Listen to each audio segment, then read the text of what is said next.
Denny Caknan banjir hujatan usai minta Bella Bonita masak malam hari. Penyanyi Denny Caknan banjir hujatan setelah meminta istrinya, Bella Bonita, masak malam-malam. Dalam unggahan media sosialnya, Denny Caknan membagikan video Bella Bonita sedang memasak karena sang suami kelaparan. Pada video tersebut, Bella Bonita terlihat begitu telaten menyiapkan makanan untuk sang suami Denny Caknan. Tak bisa lagi menahan rasa laparnya, Denny Caknan pun meminta Bella Bonita untuk segera menyelesaikan masakannya. Kemudian ia pun hanya duduk manis minta dilayani. Sayangnya, sikap Denny Caknan ini menuai sorotan publik. Banyak yang menyayangkan tindakannya pada sang istri. Terlebih, Denny Caknan meminta Bella Bonita untuk memasak malam-malam.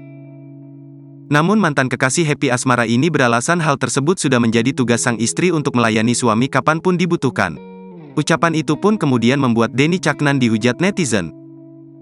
Pasalnya, ia dinilai tidak kasihan dengan istrinya.